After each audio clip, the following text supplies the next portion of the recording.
So now I'm going to switch to our traditional pathways of choice. I'm going to show you a little bit about the ARRESTIN application and why it's important.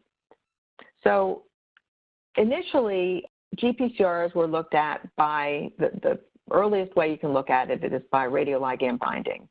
Radioligand binding is the most proximal to ligand interacting with the receptor. It actually is the ligand interacting with the receptor. But the only thing is you have to have a ligand, and the ligand has to be tagged. So you have radioligand binding to the receptor. That is actually what stimulates a response. We can do this. We have radioactivity assays that we can do at multispan. Once the receptor is activated, you can also measure downstream events very proximal to the receptor, and this is looking at either GTP gamma S, which actually is a functional signaling for a GI-coupled receptor mostly. You can also look at increases or decreases in cyclic AMP and calcium and IP1, increases in calcium IP1.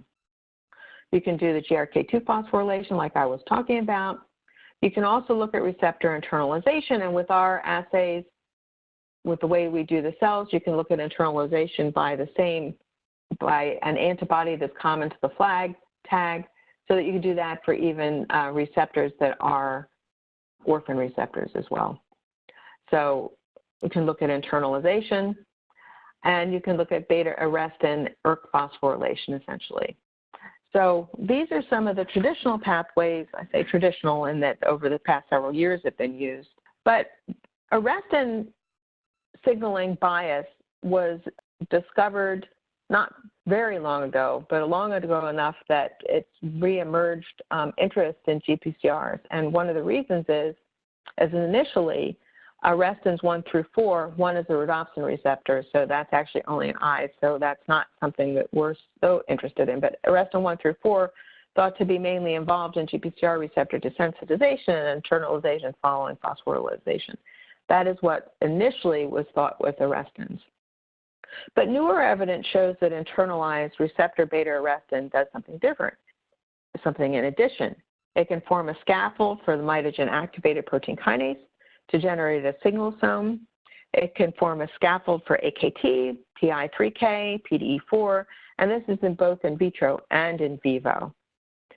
Originally, it was assumed that activation of GPCRs leads to activation of all of the proximal GPCR-coupled pathways to that particular GPCR. So it was thought that everything was activated. But it was actually discovered that GPCRs can signal through G protein pathways and or the arrestin pathways differentially. So therefore, signaling bias was born. Now, why is that important? Well, GPCR bias signaling in the clinic was first really noticed with the beta-adrenergic receptor. So in the beta-adrenergic receptor, a little background is that activation of the cardiac beta-1 and beta-2 by catecholamine stimulates the G-alpha-S. So it stimulates adenylyl cyclase, cyclic A, pKa, signaling. The beta-1 receptor couples to G-alpha-S, while the beta-2 couples to both G-alpha-S and G-alpha-I. The result is an increase in heart contractility and heart rate. Prolonged activation, however, leads to cardiac myopathy by a G protein path. Arrestins are also activated, and it was found that the arrestin pathway was found to be protective in that it prevented cardiac myopathy. Now, there's a story of carvedilol. Carvedilol is a unique beta blocker. Beta blockers have traditionally been used for blood pressure. They're very, very potent blood pressure mediators, and there's several different ones. There were a lot of them. There are like 18 different beta blockers. And carvedilol and one other recent one were found to be the only ones with unique properties. And the unique properties were it would block G protein signaling, but it would retain the arrestin signaling because carvedilol basically was cardiac protective. And so when they looked at carvedilol and how it was doing it, it was allowing the blockade of the G protein signaling, but retaining arrestin signaling. So therefore, this one actually can be used for cardiac myopathy. It's used in reducing blood pressure, congestive heart failure, stable angina, and heart attack. So it's a cardioprotective beta blocker.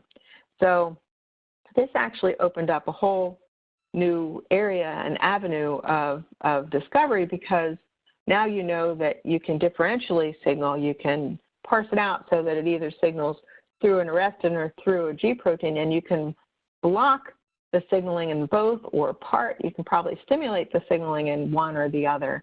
And so this leads to a more fine-tuning of your receptor signaling and maybe a better therapeutic benefit. So here's some examples of bias signaling. So different receptors, so angiotensin, apelin, the vasopressin, the beta-1, beta-2 adrenergic, the dopamine receptors, histamine, kappa-opioid, mu-opioid, serotonin. These are some of them. And the bias ligands that have been identified are the S2 for angiotensin or Trevena compounds, and these are both an arrestin bias. Apelin, this ligand is a G-alpha I bias. The arginine V2, these compounds, there are three of them, are G-alpha S bias. The beta-1, beta-2 adrenergic is the carvedilol, which is the arrestin bias, which I talked about. The dopamine D1, D2, you have either a G-alpha Q or an arrestin bias. So essentially, this shows that bias ligands can exist. They can exist for, G-alpha I, GQ, GS, and arrestin. And so the therapeutic benefit is, the potential is there for therapeutic benefit. So let me discuss GPR signaling bias. Signaling bias ligands represent a key opportunity for novel GPR pharmacology. There can be a clear therapeutic advantages when you target the key pharmacology while leaving alone the adverse pharmacology. So examples in man would be like carvedilol, which is a beta-adrenergic bias antagonist, and obviously it targets blood pressure, and it can benefit heart failure. And the benefit heart failure is because you're allowing the arrestin pathway to go on, but blocking the other path. The Trevena compound is a mu-opioid targeting compound. It targets pain, and the theory would be it would lessen addiction. Screens, however, must provide an accurate and easy way to measure bias in both an engineered and native cells without modification of the GPCR.